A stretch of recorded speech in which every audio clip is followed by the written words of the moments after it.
Welcome back to the Like Saying Cash podcast. Today we got a special guest, Quinn Fulmer, and today we're going to talk about how he's generated hundreds of millions of views on YouTube, how to make $2,000 with a cardboard box, and how to build a unique personal brand that people give a shit about.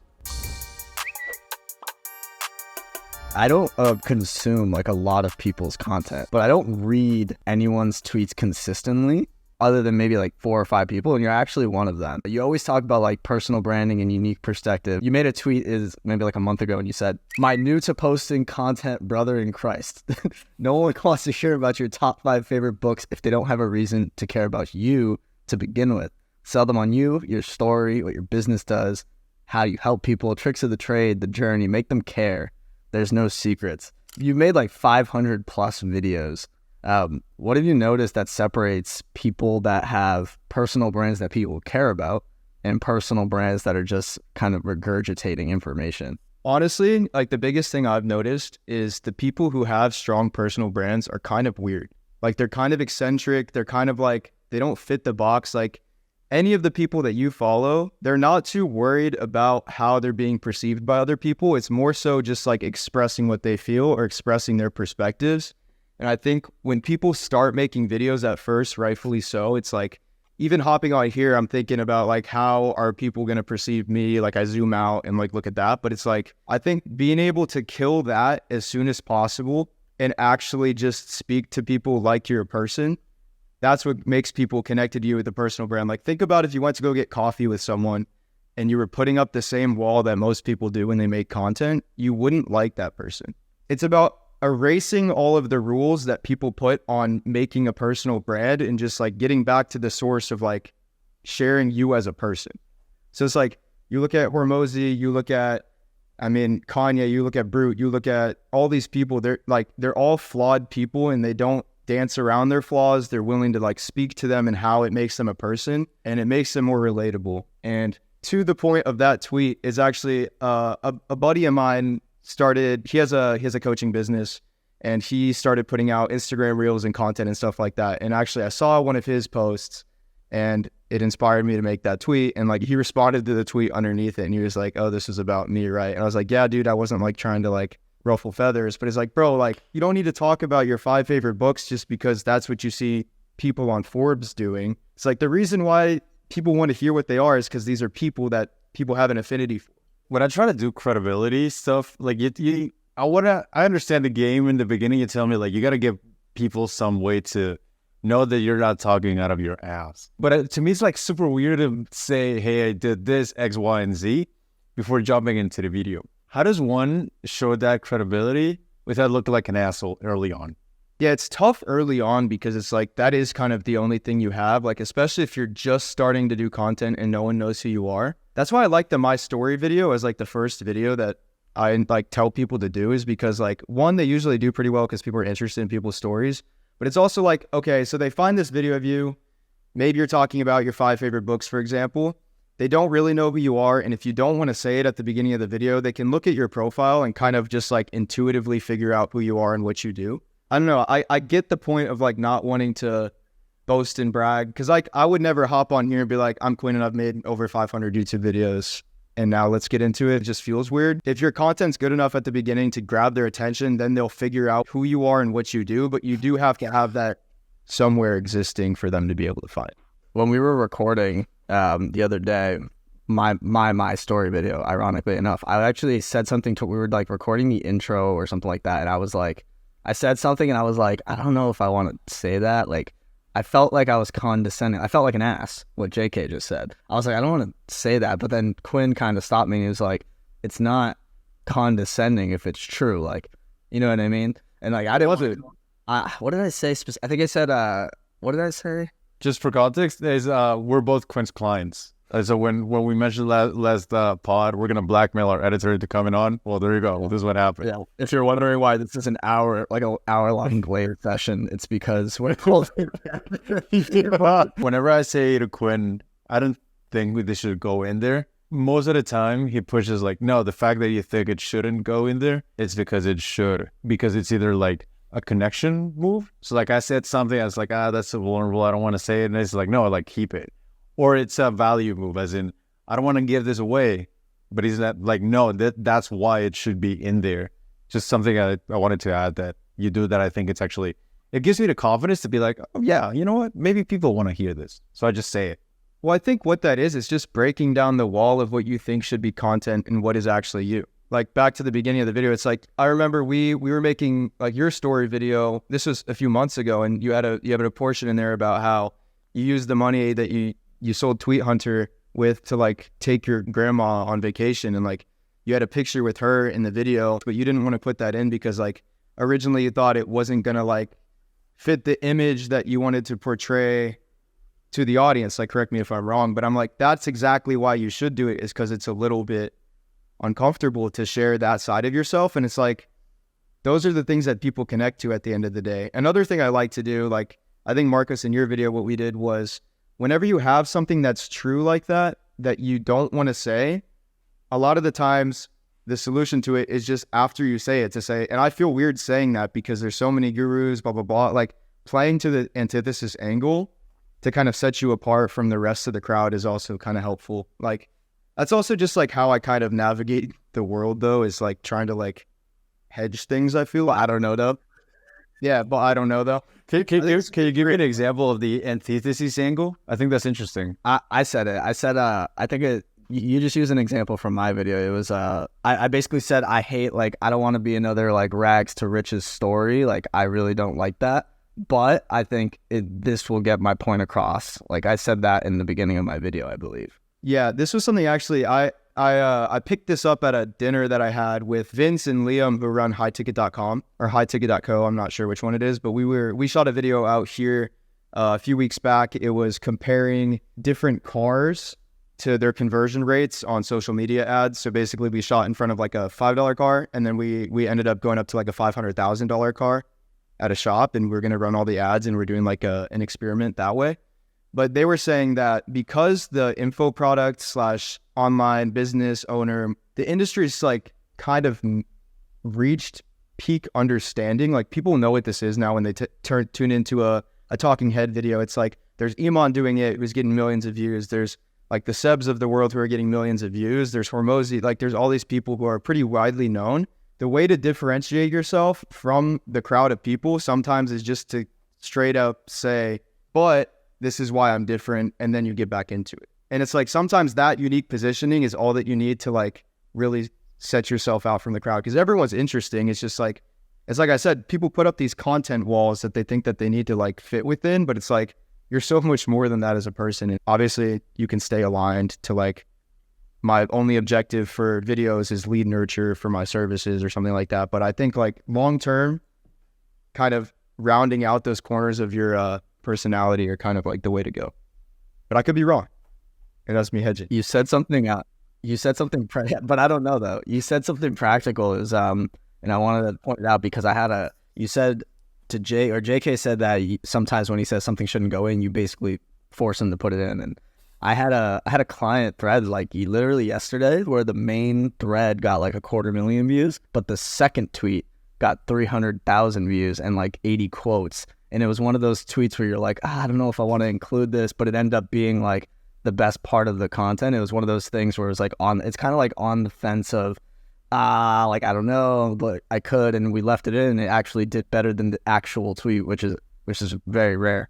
I thought that's something that anyone could probably take that away. It's like, if you don't know if it should go in, it's probably the best part of the content. I'm gonna tell a story on what happened when I went to Phoenix. I need everybody to. I wanna ask, where'd you learn all this stuff, and I wanna ask, what's the logic behind it. So I go to Phoenix because I'm testing Quinn, and I'm feeling impulsive. It's like, oh, what you feeling? I'm like, a lot of tension over there, right? It's like, let's just shoot some videos, right? Because I'm gonna go to America, and there's no way in hell I'm passing customs twice. So I'm like, I'm just going once. So I went there. First thing we did was we just pulled the camera right away. We shot the barista clip, which was kind of cringe and embarrassing, but it did really well. Then we went to this venue, like not a venue, but just this place where you rented it for 5 hours and just sat behind the camera. And this is the attention to detail that I want people to understand. As I was going through the motions of the video, You were always there behind the camera. You were not looking at your phone. You were not sitting there, even though you could have, because you just press record and let me do my thing, but you didn't do that. You were there behind the camera, and when I did something, you were like, you were like following. You were like nodding along. When I told a joke, you laughed, right? When I said something that, even though it wasn't that deep, you reacted as if it was. And that kind of gave me the confidence to be like, at the beginning, it was kind of like, what the hell is this guy doing, right? But then I was like, oh yeah, this is good. This pumps me up. And you said something interesting about other editors or like other people who record videos and why this matters. And maybe this is valuable for the audience listening. Yeah. So this was actually something that Caleb at acquisition.com taught me. Like, he was big on this.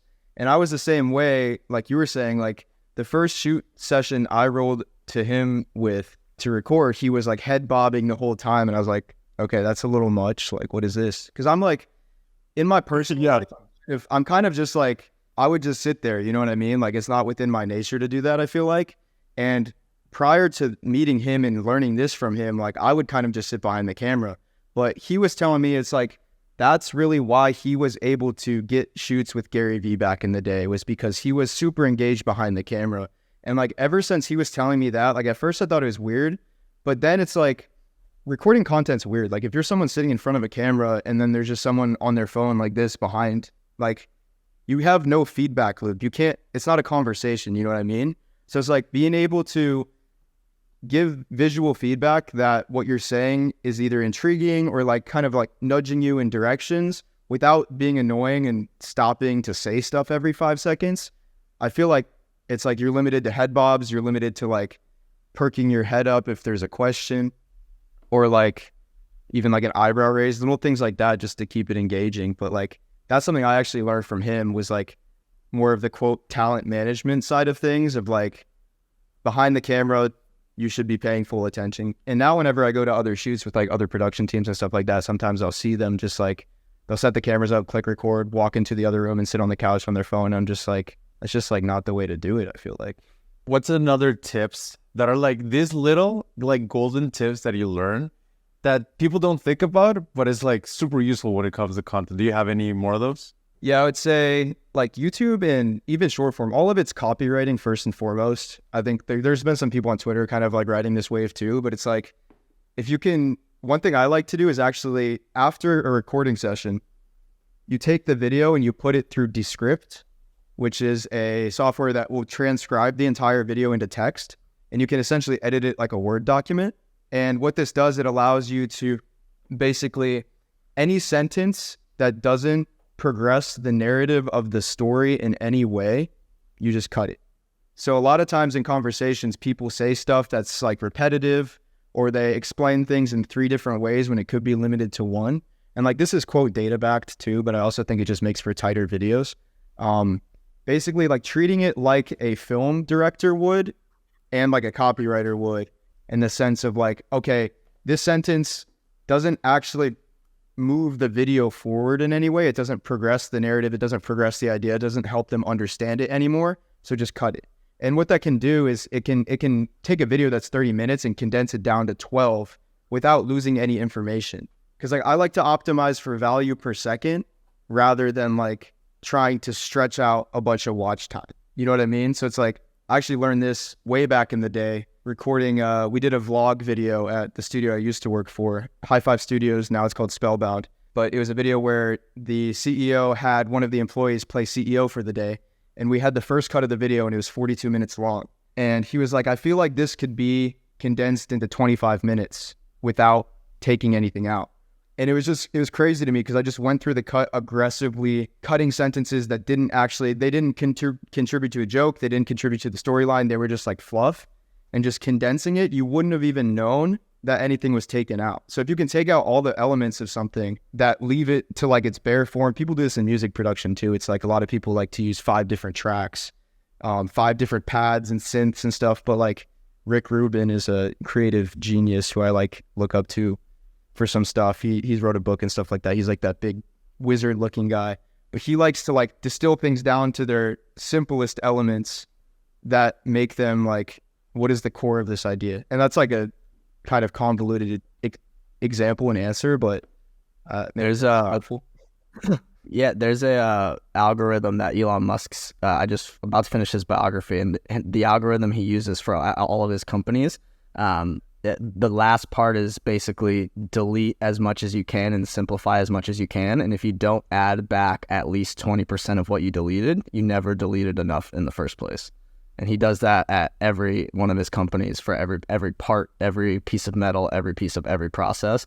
And I think that's I think about it often for business and like all of our processes. I'm like, what, can I delete a software? Like, can I delete a part of the process? Like, we should at least try it and then we can add it back later. You know what I mean? But you'll never get to its simplest form if you don't delete a ton right off the rip. Well, he did it with Twitter too. He came in there and fired everyone. Like Literally everyone.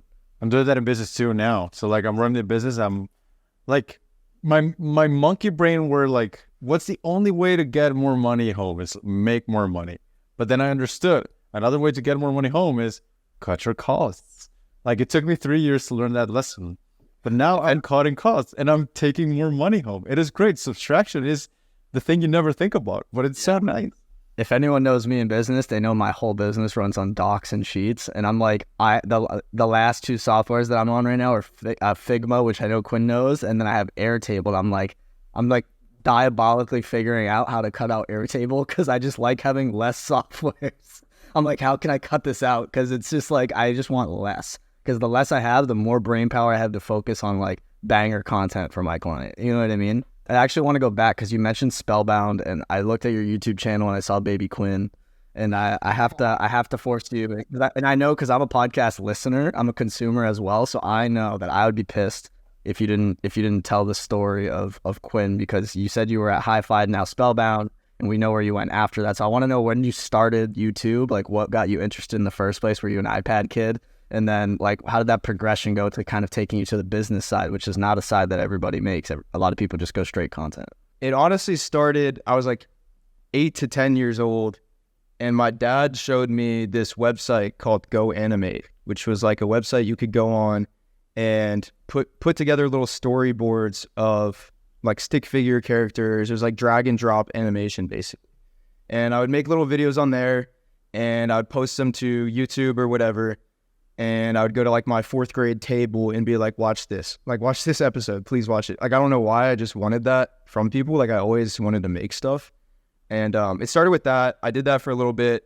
I'd like run and gun with the little, do you remember the flip cameras back in the day? They're like little squares with like a lens on them. I had a flip cam and I would just run around the neighborhood with like buddies of mine when I was like 8 to 10, maybe 12, and just record stuff on there, chop it up. Learned editing that way. And then I remember I saw the M. Night Shyamalan Avatar, The Last Airbender movie. Worst movie of all time. Marcus loves it. Yes, exactly. Right. Never hates it. But the special effects in it were so bad that I was like, I think I could do that. So I was like, they're like so bad that there are all these articles about it. And I think I was like 10 or 11 at the time. I think I was 10. And I was like, how do they make these fire effects and stuff? Like, because I wanted to do that for my videos of like running around the neighborhood. And it was Adobe After Effects was like the software I think they used for some of the stuff in there. So I asked for that for my 10th birthday. So I was messing around with Adobe After Effects, watching these tutorials from this guy named Andrew Kramer from videocopilot.net. Free tutorials. If anyone wants to get into video, I would recommend. This stuff's so old now, but like he works on the Star Trek movies. He does like special effects with J.J. Abrams. Like he's legit. And I just like learned how to do these little like videos where I'd walk across the screen and then like explode, or like just stupid stuff to mess with like the special effects. So I started doing that. And then eventually I was like watching YouTube, Rhett and Link back in the day, Julian Smith back in the day, like all the OG YouTubers. And I just always like followed them just as a fan, just like as a kid. And, you know, I was playing football and stuff at the time, but like outside of that and outside of school, I was pretty much just like watching videos, and I was like a YouTube kid, you know what I mean? Like first generation watching like the OGs. And I think I just started replicating that. Like I've always just been someone who likes to replicate things for whatever reason. So got into putting up more videos, like as I was in high school, just like kept upgrading gear, upgrading cameras and stuff like that. And Did your classmates were not like, dude, Quinn, what the fuck are you doing, man? Like, this is so weird. I mean, I'm sure there were people who thought that, but like, I just didn't care. Like, for whatever reason, I just did not care. Like, I would sell merch at recess. I would sell wristbands. Like, I had all of my 8th grade class. I went to a small junior high, and I would put out a video every Sunday and like look forward to going into class on Monday to talk about the episode and like sell little wristbands and merch and stuff. It's just, I don't know why. It's just like, I just did this. So then I just kept doing it, and then met people along the way. I don't want to talk the whole time, but I can keep going. That's the point of the story, Quinn. Yeah, bro, this is where you're here. Okay, so along the way, there is a show. I don't remember if you guys were ever on YouTube back in the day, but do you know Ryan Higa? Oh yeah, the Asian dude. Yeah, sounds familiar. He was one of like the first YouTubers. He would just do random videos with his friends and stuff. He hosted a show for a few seasons on YouTube. It was like one of the first of its kind of like higher quality content on YouTube called Internet Icon. And it essentially was like a American Idol for creators was like the idea. It was like kind of a low budget show. The winner won like 10 grand or something like that. I didn't go on it. Like, this isn't where this is going. But one of the guys on the show, he was probably 10 years older than me at the time. And I saw like myself in him. He was like making music. He was like doing all this stuff. He was like this creative guy. And I was just following the show. He ended up winning. His name was Matthias. And he went on eventually. I followed him since that show. And he went on to basically expand his personal brand and expand his videos into eventually building High Five Studios, which was like a multi-channel network of entertainment channels back in the day. And I followed him since the beginning. I was like on his Minecraft server. I would like, like he knew who I was. You know what I mean? Like I labbed Minecraft for years. Can't those make mad money now? Like Minecraft server? Can't they make a ton of money? It's like a business. Yeah. So he ended up shutting down the Minecraft server and stuff like that. But yeah, dude, that's like a whole business in itself. I had a Minecraft server back in the day. When his shut down, I actually had the whole community come over to mine, which was fun. Siege referral. But it's literally the replication. I was like, okay, this guy, I like what he's doing. He made a Minecraft server. I'm going to make a Minecraft server. Boom. I made a Minecraft server. Got a little like group of homies on there. Sold some like ranks and stuff like that. Whatever. Played that. But he knew who I was. He put out a tweet needing an editor. And I was on Twitter. He saw my stuff. He saw that I was like basically replicating his stuff back in the day. And I kind of like had the technicality to be able to do it, which was kind of funny because it was like, I was like 10 years younger than him, just like copying him basically. Like not intentionally, but like, I looked up to the guy. And he saw that. I was 16 at the time. And he needed an editor. He said they had to be 18. I like replied to the tweet. I was like, yo, I'm down. I know it says you have to be 18. He said, he DM'd me. He was like, don't worry about it. We'll figure something out. We figured it out. Started freelancing for him in high school. And I was just doing his vlogs. He did like daily vlogs, following him building the studio. He eventually like started a bunch of other channels and stopped vlogging. I hopped onto those channels as like an editor and stuck with them throughout the time I was in high school till I graduated. Then I went to ASU, was still doing the freelance stuff for him. COVID came, everything shut down. I was in a fraternity. I was doing all the ASU stuff, getting involved on campus, whatever.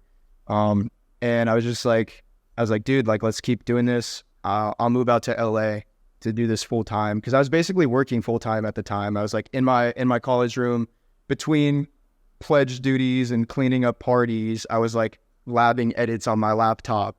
Like I remember there's a week where we had to stay in the frat house for a week in order to get initiated. What? Were you in Pike? No, I wasn't in Pike. I was in Sigma Nu. I was doing that, and I just remember I had to like tell them, I was like, dude, like I have this work to do. Like I have to make time for this and all that kind of stuff. So it ended up working out. And then I ended up moving to LA because I was just like sick of everything was online with school. I was like, what is this? Like, there's no point to do this right now. Moved out there during COVID. I was 20, I believe, at that point. And it was pretty lonely, honestly. It was like, I just moved to LA. I didn't know anyone. I went into the studio 1 or 2 times a week. And then the rest of the time, I was just like making stuff. Like I'd make music. I'd like go drive along the PCH to Malibu. Like, it was pretty nice, actually. It was cool. And did that for about 8 months. Ended up moving back to Phoenix because everything was closed. I was like, there's no reason to be out in LA. I was still working remotely. Kept working remotely with them for a bit. Kind of found the online business space, I guess you could say. And I found, I started trying to start like a little agency about 2 years ago. I'm 23 now. Within that little journey of like trying to sign clients and whatnot, I saw Formose's stuff.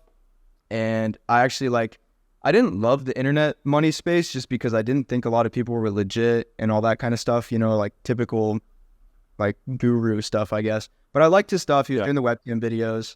And I saw that they needed people in-house for content stuff. Like, it was just at the time where they were starting to build up the team and they wanted to like take it to the next level. And I was like, this makes sense. The dude lifts. He has run into Sorry. He lifts. No, that's real. That's actually real, bro. I lift, he lifts. Let's do this. Let's fucking go. Let's just move. Yeah, no, it's funny. It's like I think of something and I'll just do it, I feel like. So then I talked to them. I was originally going to just try to do like short form or something for them, but had some conversations and they wanted people in-house. I was like, why not? Moved out to Vegas and did that for, I think, a little over a year, probably a year and a half, year and 3 months or something like that, up until about a month ago or 2 months ago. And that's pretty much the story. I mean, that's it. Can you talk about how you landed that? Because you did a ballsy move, and I think it's really cool. People should hear it. Yeah. So what I ended up doing actually was he went on Instagram Live, which was kind of unlike him back in the day before he started pumping content. So I think he's only done one Instagram Live ever. And he was talking to the person behind the camera, like behind the phone. And he mentioned his name. He said, Caleb, like, do something. I don't know what it was, but I took note of the name and I was like, interesting. So there's someone filming stuff there, which I kind of want to do. His name's Caleb. I'll stalk people now on Instagram and find out who he is. So went on LinkedIn, searched Caleb, found him, found he did stuff with Gary Vee, all that kind of stuff. DM'd him, sent him some videos like pre-made that I just chopped up from like a podcast or something. And I was just like, hey, here's my situation. I'm doing this YouTube stuff. I've been doing it for a long time. It's getting to the point where I'm more interested in the business side of things because like I went to school for business. I was selling stuff at recess. Like I always liked the business side just as much as like the creative, probably more creative than business. Just like you probably tell just by the way I talk and stuff, like it's very not structured. Yeah, hopped on a call and that's pretty much it. Had some conversations. They're like, dude, when can you get out to Vegas? I was like, I can be there whenever. And then I just moved to Vegas. I love men. Men are funny. Wait, pause. Wait, hold on. Pause. You know how I love you too, bro. But like, what's going on? you know how guys just like underthink everything, and sometimes the girls will overthink. He's just like, I went to Vegas, so it's just like, yeah, I could just go like whenever. My girlfriend does this where she's like, you suck at telling stories, and I'm like, I think that's just a guy thing because Quinn's like, I saw an Instagram Live and then I sent a DM and then we got on a call and now I live in Vegas. Like, I think you missed like 80 chances. Guys, you suck at telling stories too? It's like, I tell stories for a living writing, but like, if it happens at the dinner table, I'm like literally stupid. It's like, I don't know how to tell like 100 chapters. Yeah, it's like, content. It's like, I swear, bro, this story is cool, right? But it's like, it's hard. I'm rereading this book, Storyworthy, where they explain how you have cool stories, you just don't remember them, or you just don't know how to tell them. But like coming up with a story, it's kind of hard nowadays, I feel, because you feel like every story has to be epic. They have to involve somebody getting blackout drunk or driving like a shit ton, right? Whatever. I like really high velocity or whatever. But he says, go open a Google Sheets, come up with a cell that's like maybe 2 cells wide, and then you write out 1 or 2 sentences of what happened that day. And even if it's just not something you remember, eventually you start remembering these really cool stories. Like the other day, I just went out my room, and there was my dad. He was like, this is peak performance. This is what peak performance looks like, right? So he was like grabbing his phone, and the dog was, and he had the table in front of him, and the dog was on the table totally still. And he was doing business while cutting the dog's hair on the phone. And that's the first thing I see. The most alpha shit I've ever seen in my life is just cutting hair. So I go like, wait, how does the dog not move? Like, what's going on? He's like, don't worry. He understands. Just like complete animal-human connection. You know, that kind of shit. Like, you don't remember those kind of stories. Yeah. You don't write them down. So that's all about the story-worthy thing, writing those little moments down. And speaking of which, Quinn did write it down. So I'm going to help you. I'm going to jog your memory. In high school, you made $2,000 in an afternoon with an empty cardboard box. Can you tell like the story of how you did that? Because I know it was like kind of an inspiration play, and probably plays to the fact that you're very much an artist, but you also do enjoy the business side. Yeah, I actually recorded it like when I first moved to Vegas, like a year and a half ago or whatever. I actually recorded a YouTube video, like talking head style, about that thread. That's what that ended up turning into. But I had like a little clothing brand in high school called Swoon, which means nothing, which is why it's not the name of it anymore. And it was 5 letters. It sounded cool, and it wasn't taken on Instagram. So I have the SWUNE tag on Instagram. It's like my Slack is called Swoon too. Somewhere. It'll stick. Also from that, to be honest with you. Yeah, no, I would just like sell like random logo t-shirts and stuff like that, like Supreme. And like I liked the hype beast. Like I went through a hype beast phase of like the sneaker reselling and all that kind of stuff. I don't know. I was like really into some of the Yeezy season, Virgil Abloh, like deconstructed look, utilitarian type design stuff. And I was still living at home, and my dad bought an office chair, and it came in this cardboard box. And I just thought it looked cool. And it had like text all over it. And it was like straight from like, it was like a Wayfair package. So it was like, it ships from China, and it had all these like excessive amounts of like, what's it called? Like barcodes all over it, and like text that was upside down in some parts. And I was like, that's kind of cool. And I put it on a mock-up for a t-shirt for some reason, and put it on Reddit. So back in the day, before I feel like everyone had a clothing brand, which I feel like there's so many now, there was like this little community on Reddit called Streetwear Startups, and it was free. And it was like people would post their designs on there and like a link to it, and then like ask for feedback or whatever. And I posted it on there, and for whatever reason, people liked the cardboard box shirt. But it was literally like it was a cardboard box. It was all the design elements scanned and put on a t-shirt, screen printed, and that's all it was. And there's no point to it. But I think that's what spoke to people, I guess. And like what's funny is I sent it to Matthias at the time, because I was working at the studio, and I was like, I'm doing this clothing thing if you want to like wear it in a video or whatever. And I had this like influx of little kids from his audience wanting to buy these cardboard box shirts. So it was literally just Reddit, and then like viewers from that just like ate this cardboard box shirt up. And like every once in a while on that Swoon account, if I go in my DMs, there will be someone who's like, have you restocked the cardboard box? No. Like it actually made me mad, because it was like I would take time making designs or whatever, and then it was like the one that everyone wanted was literally a cardboard box. So I was just like, forget about it. Like nothing is real. Does that ever actually? Oh, I wanted to ask this. Does it ever bother you? I want to ask this. So, our most viewed YouTube video ever, it's still a shitty Loom video about how to scrape a list on Twitter. I need to ask this. Does it bother you that sometimes that shit outperforms the really planned stuff that I think is higher quality? It doesn't bother. I think it's probably like, I don't know. I just think it's funny. Like, it just happens. Like, you can put so much time into something, and it's like, it's back to the beginning of like stripping everything down to its like bare essentials. It's like, sometimes that just resonates more with people, like every once in a while. I'm not saying that's the blueprint to go. I know within the fitness community, there's a lot more younger guys who are looking up to like Sam Sulik and all these people who just put out vlogs that are 35 minutes of them working out uncut.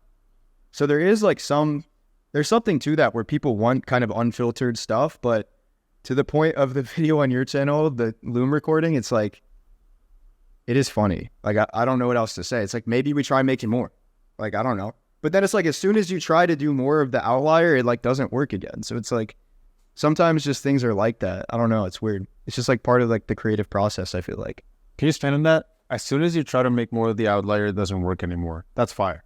Well, it's like, that's the problem I see with most people making content is like, there is strategy to it of like looking at people in adjacent niches of like what they're titling things, what they're packaging things like, and like trying to recreate that in your own light. Like that's completely valid.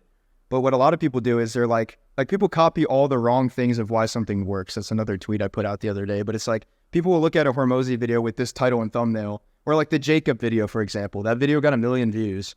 And like the thumbnail was like this blue background, fake penthouse with like a big green $ amount on the bottom. And like, it was literally a screen grab. It was before we had thumbnail pictures taken for Jacob of him like in this weird like facial expression. And we make fun of it to this day. It's like, he's super like pale, like he's doing this weird half smile. And we've seen people take that video and take the exact same picture for the thumbnail. We've seen people like take the script of it and try to make it, and it doesn't, and sometimes they do overperform for whatever reason, but it's like, then you're always going to be seen as the guy who just copies other people's things. You know what I mean? I fuck with that heavy. And I sent Quinn, I was going to save this for the next pod, but I sent Quinn a message like 2 days ago, and I like just like kind of sat down. I was feeling a ton of resistance towards YouTube, more so on the strategy side, because I was feeling like I want to enjoy this and I don't want to turn this into a business right now when I already have a business. And because I was essentially what I was going to do is I was going to do a bit of like a low ticket community, and JK talked me out of it, so he could say I told you so. But I was going to do this low ticket community and give away all my sauce and like all this stuff and essentially monetize right away. But it felt a lot of resistance because I didn't want to do that. Like there's already so many people monetizing their YouTube, and I don't feel like I need to monetize my YouTube, and it doesn't align with the kind of video I want to do. Because you can ask Quinn, like the kind of video I want to do is unique. Like no one's doing the kind of video I want to do. But if I go and monetize it, I feel like felt like it would take something away from it. And the other side is that people have been copying me, and I got kind of pissed off about it. So now I'm just like at war with my competition. So I definitely don't want to give away my shit. So I sent Quinn a message, and I was like, I think I'm just gonna like have fun and like make cool videos and not turn this into a business right now. And he was like, let's go. Well, yeah. What do you want to do with your YouTube? Because that's an announcement, guys. Mark is starting a YouTube channel.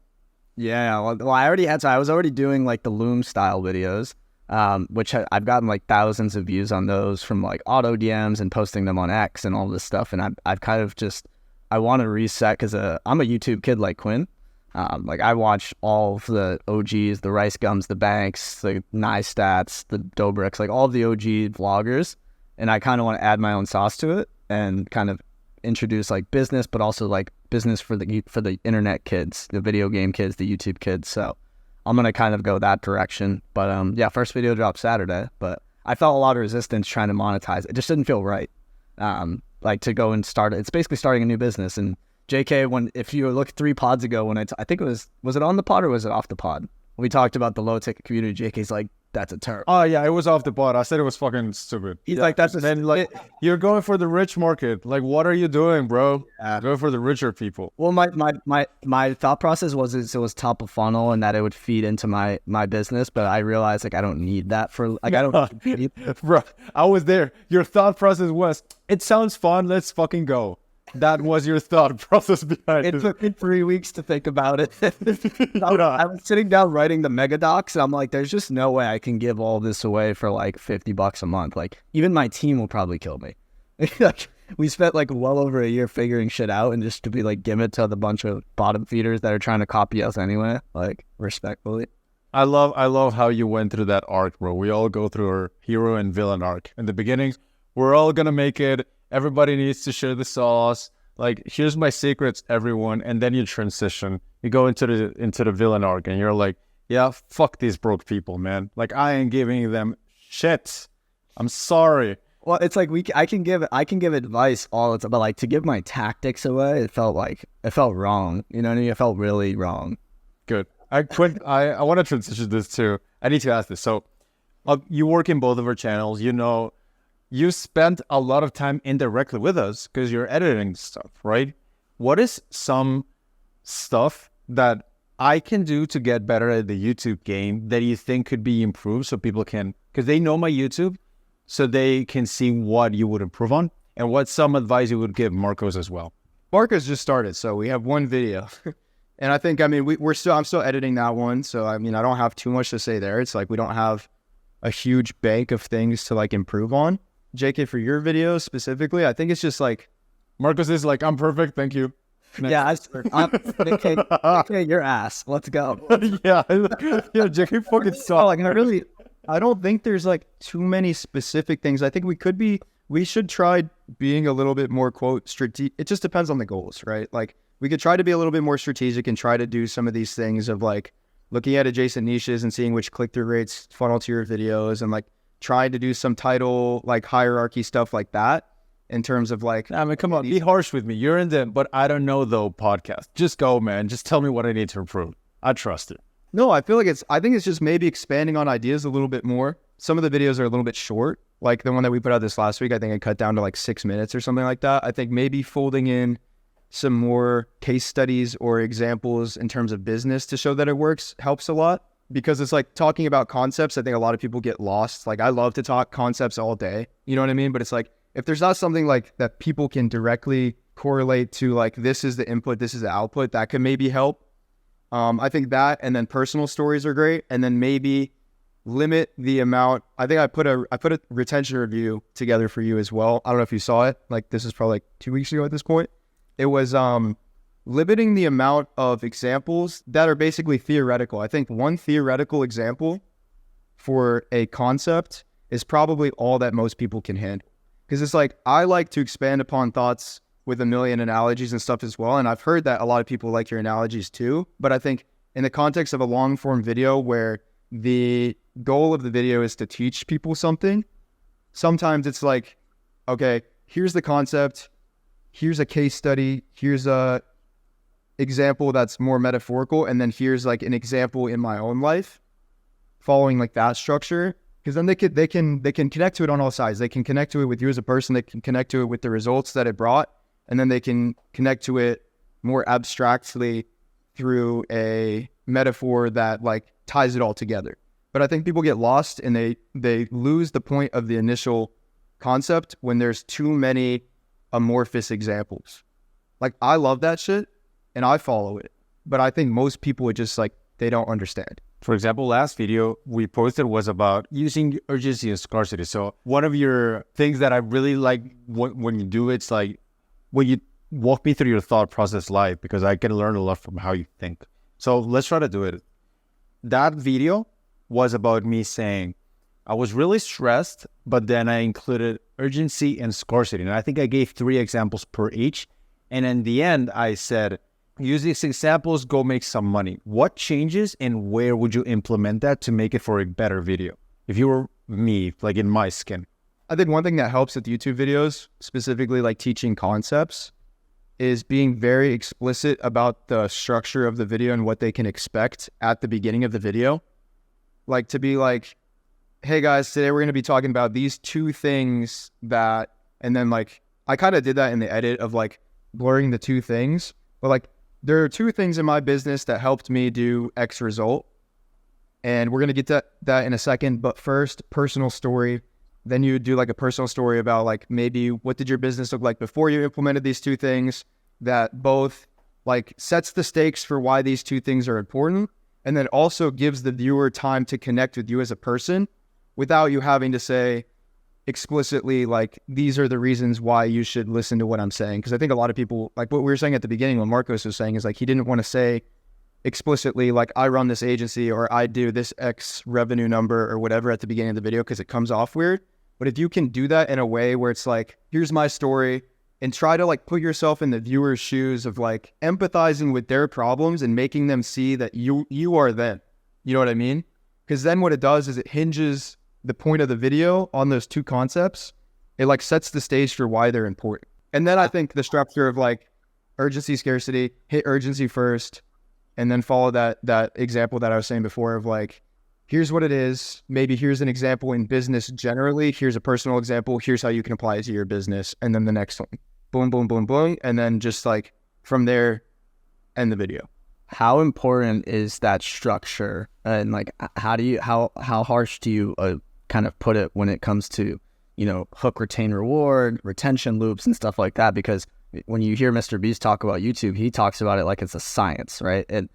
But I also know that, you know, you're not working with people who are trying to be Mr. Beast. You're working with people who are trying to build a personal brand, not just like max virality. So how do you balance that? Because like when I think of a Mr. Beast video, like when he did the $1 versus like $1 million hotel, right? And he does, at the beginning, he does the open loop, like we're going to go underwater, we're going to go to this campsite, and then we went to like Japan, and he's cutting the watermelon. He kind of previews the whole video and then gets into the video.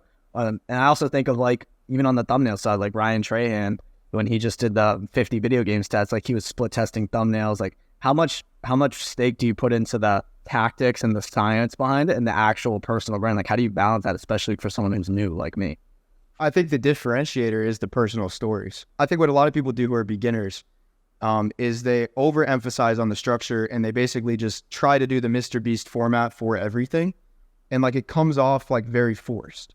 But if you look at like the best speakers of all time, if you look like a Steve Jobs presentation, he's making these open loops. He's following a structure, but he makes it look effortless. There's a lot to be said about giving people expectations that are going to be fulfilled in the video.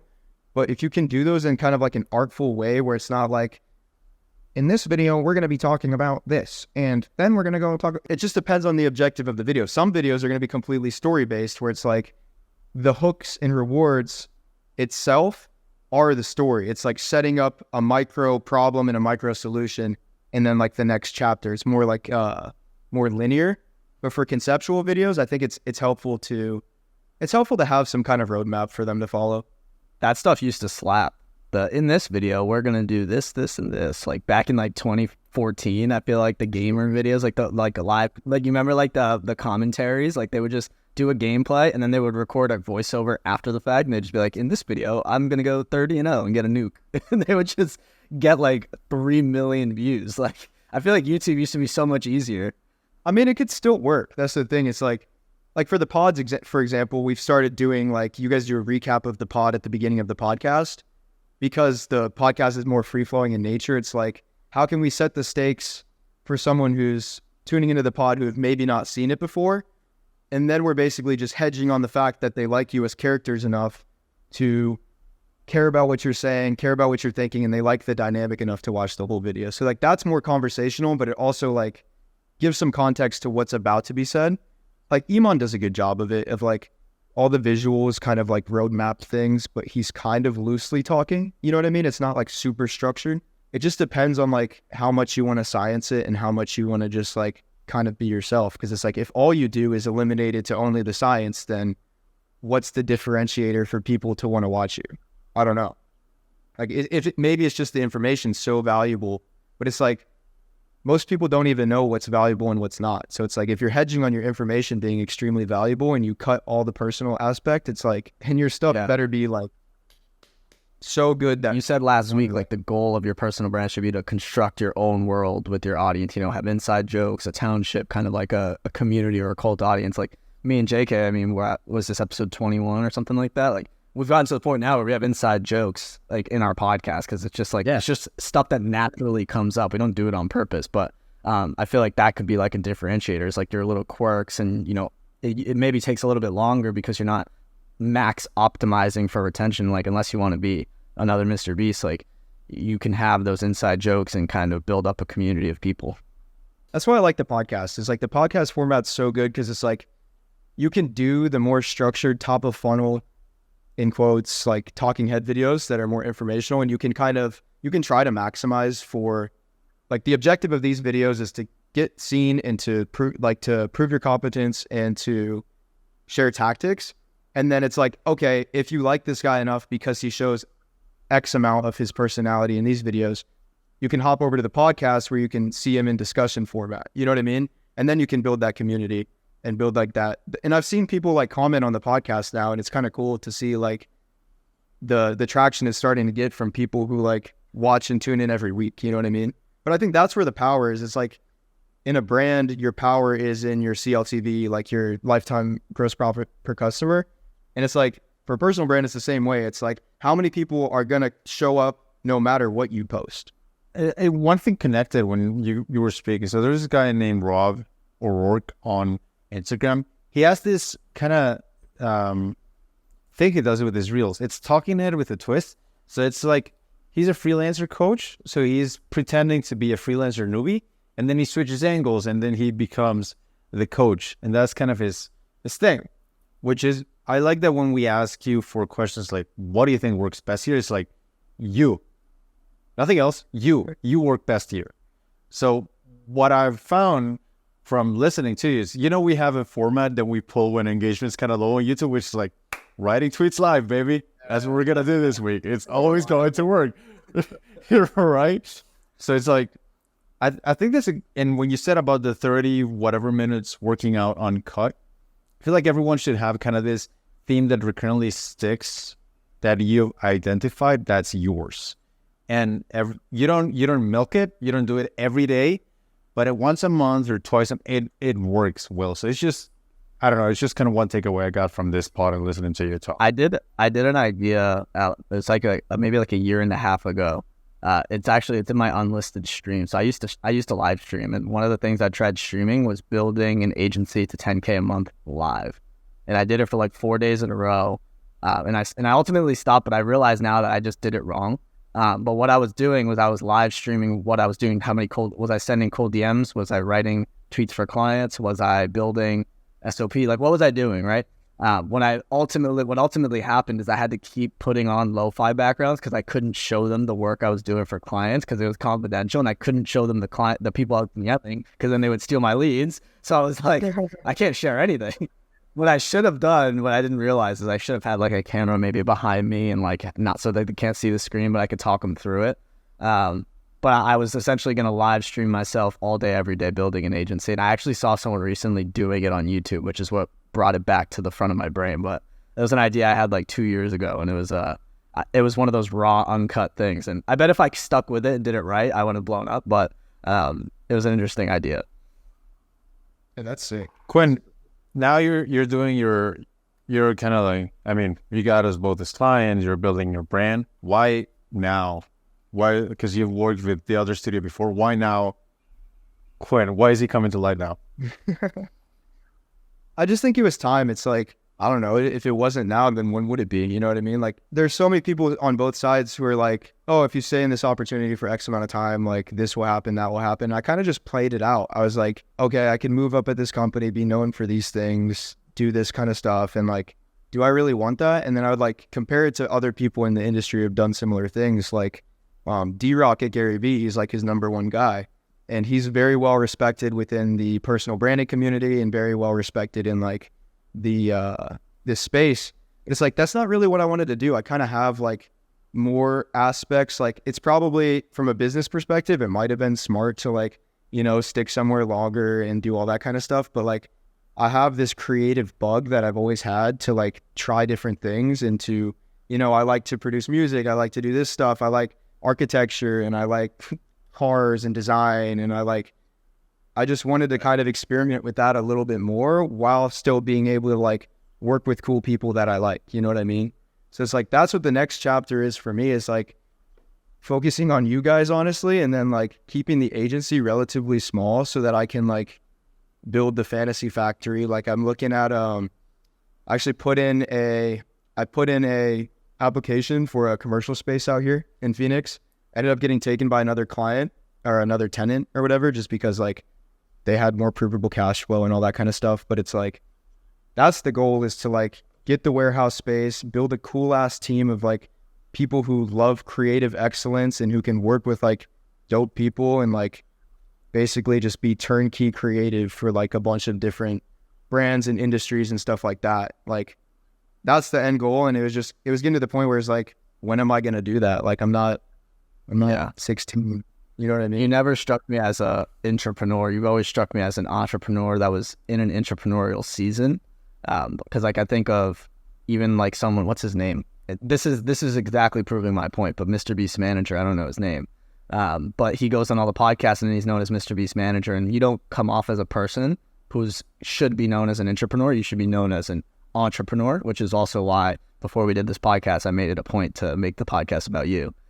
Because you are an entrepreneur and like you're an artist, like so you I feel like it was just your next season, and you spent what, 4 years as an entrepreneur, 5, 6, 7. You're 23. You started at what, 16? So 7 years. I mean, that's a long fucking time. I spent 0 years as an entrepreneur. So, yeah, you must have been itching.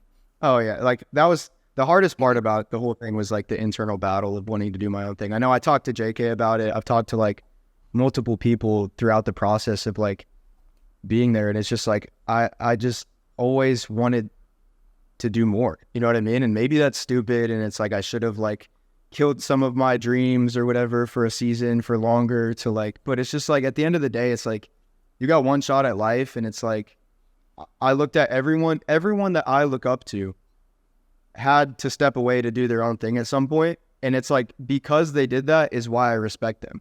Like, because they had to go through the hard stuff and like build their own business, like sleep on the gym floor, like do all these kind of things. It's like, that's what I relate to as a person. That's why I wanted to work with these people in the first place. That's why I wanted to work with High Five Studios and Matthias in the first place, is because I saw this person who had their vision and they were able to like make it a reality. And it's like, I learned so much from working underneath people, but it was just like, it was driving me crazy. Like I just had to, I had to get out, to be honest. And you've worked for the 3 biggest male entrepreneurs in the world, Alex, JK, and me.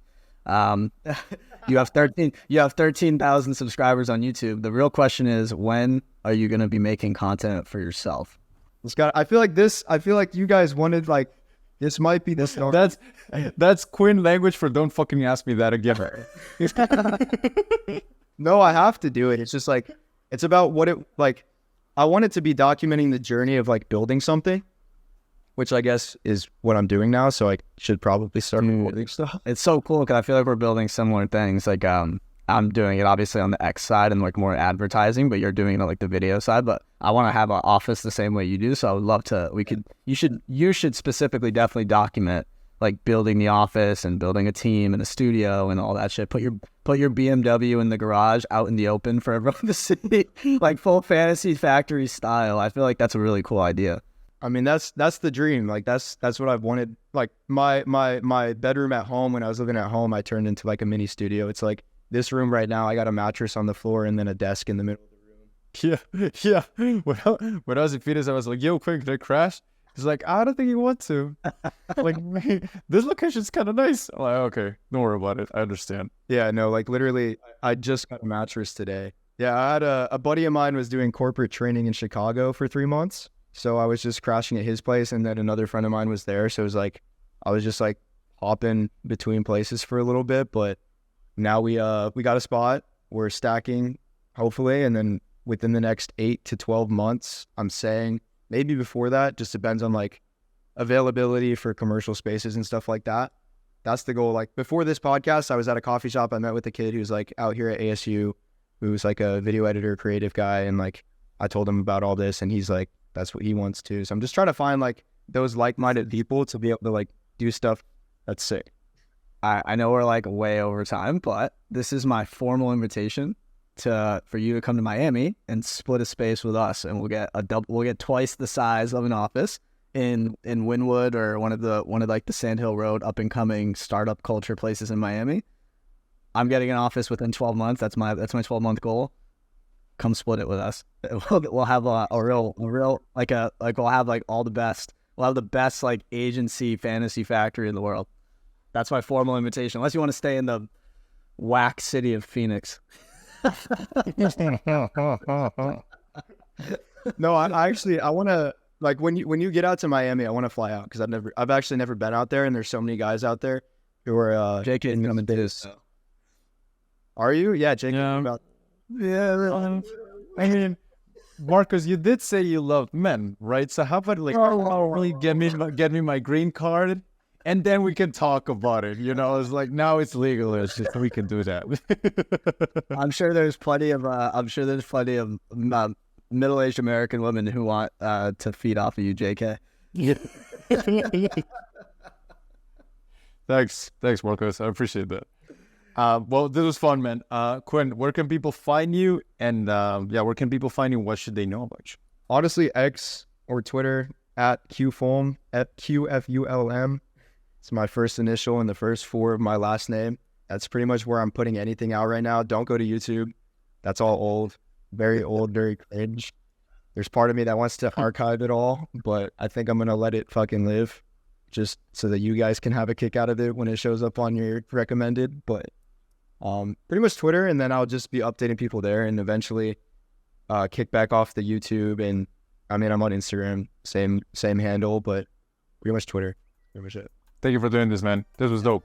Thanks. No, thank you guys. So- I didn't talk the whole time. Like, I feel like I was rambling. That's the point of a guest pod. Exactly. I love it.